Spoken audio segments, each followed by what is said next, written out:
Thursday, August 11th here at the West End Gun Club. It's almost 8 o'clock actually. I'm out here a little later in the morning. Had the day off from work and I just came out here to shoot some pistol and the AR because I rarely, sorry, there's lots of bugs out here again, but I rarely shoot my AR because, I don't know, they're really, I don't want to say there's no point, but there's less incentive to come out and shoot the AR. I mean, it is the defensive rifle of choice. That's what I would go to if I needed to. You know, my bolt rifles are for long range and whatnot, but anyway, just outside of that though, I don't shoot competition with AR, so that's why I don't really have incentive to shoot it. I should motivate myself more to shoot it, just to stay proficient with it. And whenever I do come out here, it's mainly just for making sure that I am maintaining my ability to manipulate the gun, because, you know, to be able to work the rifle and your pistols. I mean, as far as shooting it, I'm confident enough that I can shoot accurately in time, hopefully in a stress situation. But I mean, it's mainly just so I don't forget all the various things in order to maintain efficiencies when you're loading, reloading, shooting, coming off safe, etc. So that's kind of the only reason, that's the only thing I do when I come out with the AR. You know, before when I was shooting the AR, it was all service rifle competition, right? So I had specific things that I was trying to, wow, there's a lot of bugs out here. When I'm trying to improve, you know, my standing 200-yard standing stage of my course of fire, rather, stage of fire. My cadence for that, I was trying to maintain my 200-yard standing, trying to improve my averages, because, you know, you're shooting, you know, 20 rounds in 20 minutes or an EIC match, 10 rounds in 10 minutes. But you're trying to keep it all inside a 6-inch 10 ring at 200 yards while standing, and that was like one thing I was always practicing, because I was never able to get my percentages beyond, I think, 94%, which is not good for a high power shooter. I mean, you want to be in the 97 plus percentile for all your scores. But my standing was always my weakest, and so every week I would shoot the AR just to practice my 200-yard standing. But after I quit, you know, service rifle competitions, the AR was not really used much by me in terms of other than recreation and then defense. But when I go to the range, it's not really, you know, there's really no motivation there. At least with bolt, you know, with the rimfire, right? There's motivation there because I'm trying to continue, you know, shoot NRL 22, and that maintains my proficiencies for if I want to do centerfire NRL or PRS, then I could maintain that, and that's the reason for I'm coming out to the range to shoot. So anyway, without competition, I find it for myself hard to come out to the range to shoot a specific platform. So since I don't shoot the AR in competition, I don't have as much incentive to come out, and you really should be incentivized to maintain your proficiencies for defensive use, of course, but just don't do that. And I would rather just focus more on the things that increase my competitive competencies. Anyway, let's go ahead and load some. I got the AR mags loaded already, but I'm going to load up some pistol mags, and then we'll start shooting, because if we start shooting, I can ignore all these bugs that are flying around, because there's a lot of little flies and stuff.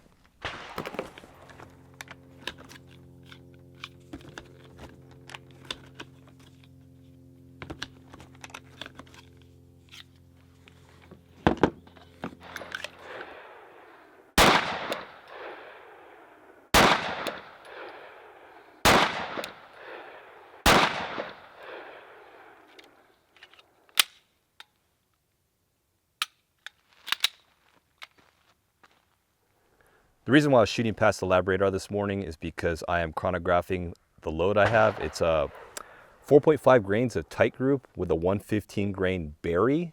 I think it's a plated bullet. I'm not sure if you can actually see this on camera. It's because of the glare and whatnot, but we were averaging 1170 feet per second with an extreme spread of 84, which is pretty terrible, but it's pistol, what are you gonna do? Standard deviation at 23.8, and this is all thrown with just some generic RCBS powder thrower. It's not like I'm hand weighing the loads, but we're looking at 1170, high of 1205, low of 1121, 14 shot aggregate. I did fire 15, but for some reason it didn't pick up one. But that's where we're at, 1170. I don't know if that's fast or slow for 115.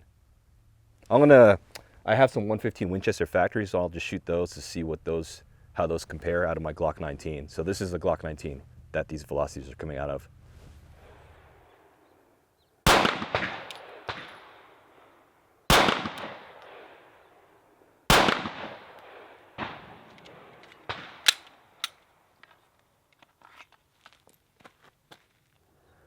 So I fired 15 rounds of the Winchester White Box 115 grain. This is just standard 9mm. It's not NATO 9x19. This is just standard off the shelf stuff. And if you can see the screen, I'm not sure if you can, but average 1161 compared to 1170. I only picked up 12 rounds. If you fire too fast, I think sometimes the lab radar just doesn't record. So I should slow down my shooting. But standard extreme spread is 64, which is better than my hand loads, granted 12 shot aggregate, and a standard deviation of 17, which is not, you know, it's factory ammo. What are you going to do? My hand loads are worse in terms of extreme spread and standard deviation, but the average is about the same, 1170 compared to 1161, so it's about on par out of a Glock 19. I can probably come down on tight group to 4.4 instead of 4.5, maybe, but I think we're okay. And given the accuracy of the powder measure I'm using, it's probably off by like plus or minus 0.1. Maybe even 0.2 grains. So that's why I don't like to load max on handgun ammo. I like to keep at least 2/10 under, just in case there's that inaccuracy in the powder thrower. But yeah, I think we'll be good with 4.5 grains, if not 4.4 grains of tight group with a 115 Barry's plated bullet.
If you're relatively new to my range vlogs, you probably haven't seen me shoot this gun because I don't really bring it out a lot, as I mentioned earlier. But this is my AR-15, my primary one. This is my kind of my self-defense or whatever, all-purpose rifle. And I've had this configuration for the past several years. And it's all built on this Colt Sporter lightweight lower, which was acquired back in 1993. So I've had this gun. I've had the basic gun for a long time, as far as the Colt Sporter lightweight. It's a complete rifle bought here. I think I have the original receipt. I think it was like $450, $500 for the Colt Sporter lightweight back in 1993. And it's if you don't know what the Colt Sporter lightweight is, basically it was Colt's. It looked almost like an M4 sort of, but it's a 16-inch barrel. Had the M4 style 9-inch fore-end handguard, you know, with the standard A2 sight block, A2 carry handle, and then an A2 stock, A2 grip. It was pretty much vanilla. It was called a lightweight because it had a lightweight barrel, so it's kind of pencil thin. And I still got the upper. It's in the garage somewhere in a box. But since then, I've reconfigured this many times, but this lower, the Colt lower, was used for my competition service rifle because I had a White Oak Armament national match upper put onto this, and basically I just used the whole lower as is because it had A2 stock and A2 grip, which was what you needed for a service rifle. And all I did was swap out the trigger, which I was fortunately able to do because if you don't know, Colt did put sear blocks in a lot of other guns, and a sear block is basically this thing they decided to install to prevent people from changing out the sear to do illegal things with sears, which I wasn't going to do, of course. But the reason why you need to take out the sear block is in order to swap out the trigger, it's blocking, you need that sear block taken out. So when I wanted to shoot competition service rifle, I was fortunate enough to find an article online back in the day to tell you how to remove the sear block. And it just involved, you can either mill it, which I don't have a mill, or you can just cut it out with a cutting wheel and a Dremel, and that's what I did. And so you just cut it out, split the sear block, and then break the blind pin, because there's a roll pin that you can't see. And once you split that, and you can just yank out the sear block. And I was able to put a Geisley 2-stage high-speed national match trigger, which is great because Colt Sporters, a lot of Colt guns have larger trigger pins. If I recall, they're like 1.174. I think 0.174, and I think the default diameter of trigger pins are 169. You guys have to look that up. I don't really know the diameter off the top of my head because I don't build ARs very often. Anyway, I was fortunate that Geisley did that, because if Geisley didn't release that trigger, I probably would not have been able to compete service rifle effectively, because there was no 2-stage national match style, 4.5 pound triggers in a large pin. I think Rock River Arms might have made one. I don't think, but no offense, but Rock River Arms, their national match trigger was pretty trash. A lot of creep in it. And the Geisley was perfect. I thank Geisley all the time for that. I know a lot of people hate, they don't like Geisley for various reasons, but without that trigger, I would not have been able to compete effectively in service rifle. Anyway, let's just run through this real quick. I do have an article on this if you want to check it out. I wrote it back in 2016, like the last time I ever talked about it, and it's this exact same build configuration. Colt Sporter lightweight lower, mag pull grip. I can't remember which version it is. The UBR Gen 1 stock. I have a Ultor upper receiver. I have a BCM 16-inch chrome-lined Colt Hammer Forged barrel. I have a BCM KMR 13-inch. I have the BCM, I think, 4N stop or whatever, 4N grip. I have a Aimpoint Micro T1, Geisley SSAE trigger, SSAE, and then Surefire Scout Light with, I think BCM made the mount for it for the key mod, and then I have the Surefire trigger, or the tape switch here, and then the Knights Armament micro 600 meter sights, backup sights, and then the BCM Gunfighter muzzle brake. But that's sort of this gun. Oh, sorry, I have a mag pull. I can't remember what they call this. Their lever here, the bad lever. I know a lot of people hate that, but I like it because it allows me to do manipulation of the bolt without having to take my hand off of the grip. I can manipulate it like this and not have to, and if I want to lock the bolt back, I don't have to take my buttstock out of my shoulder. I can just do it all while on the gun. So that's my reason for having the bad lever. And I can't remember the charging handle. Oh, this is the Geisley charging handle, supercharging handle. Oh, sorry, Sequence Precision 45-degree safety selector, and then a Sequence Precision billet trigger guard, which I do appreciate because that eliminates that gap on the trigger guard, so I'm not like rubbing and creating this like cut on my finger. It's perfect. And then I'm running a Bofors Gear two-point sling, which I've been a fan of for the longest time. And for those of you wondering, yes, my gun does have a functional mag release, and it is completely legal, if you're wondering. Being in California, as I mentioned, this gun was, the lower itself for the whole gun was, the Colt Sporter rifle was acquired in 1993, so I went through the process in 2000 of registering it as an assault weapon. So don't get all triggered about the use of that term. Assault weapon does have a legal definition here in the state of California, which governs this rifle. So it has a functional mag release, and that's why, since it's registered, that's why I'm able to have that. But maybe things will change in California. A lot of things are going on with laws and the court cases, so apparently that might get overturned, who knows? Which could open the floodgates, because I know a lot of people will just basically will have finally be able to run regular mag releases. And yeah, I think that could probably increase sales in California, to be honest. Maybe. I think most people who want an AR already have one. They just have it neutered with fixed mag releases. So maybe it won't increase sales. I don't think. I think people pretty much have all the stuff they want. They'll just, if anything, it'll increase the sales of mil spec mag releases. That's probably where there'll be like a sort of a high demand in short supply. Anyway, that's this gun. not much you really want to change about it. I know a lot of people are like, hey, why don't you get rid of that key mod rail? Because key mod sucks. I'm like, I guess. But it works for me, right? I mean, when M-Lock got picked by the military and everyone's like, yeah, key mod's dead. I'm like, well, my rifle still shoots. And it's not going to magically stop shooting because I'm running key mod. I just find that hilarious. I'm a huge fan of the BCM KMR, though, this key mod rail. This is the original magnesium version, which they don't make anymore because I guess they can't get the alloy done. So they're all slightly heavier. I like the ergonomics of it since I have smaller hands, the diameter, outer diameter. It's a really robust, I think, forend, in my opinion. I have a 13 and I have a 15 inch as well, 15 inch KMR. But you know, if for some reason I shear a part here or break a key mod slot or whatever because I bang my light into something and I ram it into a glass window, I'll hit my muzzle before that. But I don't know, if I do something and I break the key mod, then I'll get an M-Lock handguard because obviously I'll have to replace it, and I'll probably just get a BCM and hopefully it's nice. And then I have to acquire new attachments for all this stuff, like my light and my forend thing and my sling swivel. But yeah, this is my gun, my AR. I know a lot of people don't see it much. It works for me. I don't really shoot ARs much anymore because, like I said, competition, if I don't compete with one, there really isn't much incentive to shoot. As much as I need to maintain my defensive capabilities and shoot it and maintain my proficiencies at the range by shooting this at the range, I really just don't feel like bringing it out often.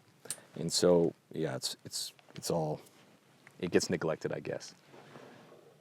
Anyway, I'm gonna finish shooting a little bit more. I'm a little bit wild on my my pistol, and it's just not having enough reps. I guess that's kind of where you fall off. But I'll shoot a few more mags, and then we'll call it a day.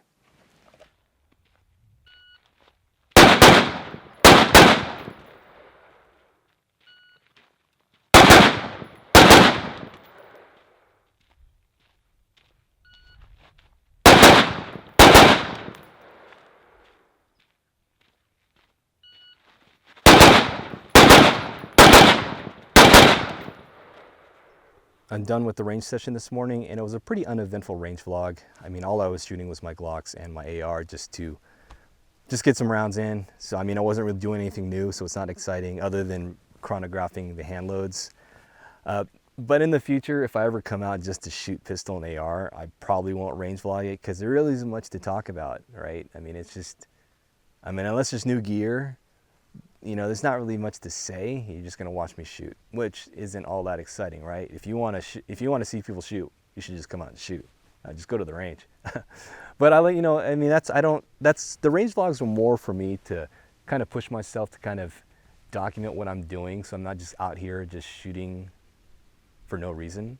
Like, I look back into my own range vlogs and I say, okay, that's what I was doing this time, and have I progressed? Yes, no, that sort of thing. Although at the same time, I do want to make them worthwhile for other people to view. Otherwise, why post them? And I should just keep them for myself. But anyway, yeah. I mean, I don't know. Should I exclude these sessions from the range vlogs? Although I do use these opportunities to also talk about various things like you know, current events and whatnot related to firearms. So maybe I won't exclude them. Who knows? Anyway, as far as other things, the NRL 22 registration, the matches for the August match, registrations will open this Saturday at noon, and they'll for 2 weeks, 2 weeks prior, up until that Saturday prior to the match day, Sunday, which is August 28th. August 28th is match, and registrations will open this upcoming Saturday, and the registrations will be open for 2 weeks. Although we are, so we're getting close to capacity. We get like 30 people signed up, but then a few people don't show. I've been rolling people's match fees over, but eventually I'm gonna have to start getting a little strict on if you pre-reg and you don't show up, we're gonna have to just keep your match fees sort of as like I don't say punishment, but you know, there's people who also want to shoot the match, and if we get to the point where there's a wait list and people can't show up because we're capped at, you know, 30 or 34 people or whatever, and then people sign up and don't show up, it kind of ices people out from being able to shoot because they, you know, oh, I'm on the wait list, oh, you're capped, okay, that's fine, you know, and they don't come to the range on match day. Come to find out there's like no shows and there's empty slots. So I don't know, we'll figure that out, and you know, we'll come up with a good way to deal with that. anyway, if you're interested, register, come on out. It should be a good match. And then definitely watch my run through just to get some tips, especially for that bucket stage. I know a lot of people have been talking about that bucket stage. But yeah, and other things, I do have some other gear on order coming in, so we'll see how that pans out. One of those things will result in me selling something else because I'll just have an excess of certain items. I don't want to talk about it, in terms of I don't want to reel too much, so I'd rather just talk about when I actually get it because I don't know when it's coming in.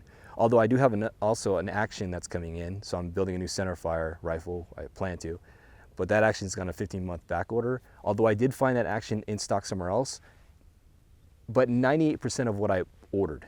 So like that 2%, I could do without, but even then, if I decide to get the one that's in stock, I'm not even ready to build. So I don't have the barrel, I don't have the chassis, don't have the trigger, and I don't have the scope that I kind of want to put on it. So why bother, right? I might as well just wait the 15 months for this, the exact action that I want, like that configuration. So I can wait on that, and then by that time, maybe I'll have at least the scope, because I always want to buy the scope first, to be honest. And then I'll get the chassis and the barrel, and I'll probably do a pre-fit, although I could have my gunsmith do it for me, do an actual thread, cut and threaded. But I'll do a pre-fit. I'll try a pre-fit. I just want to see how well it goes.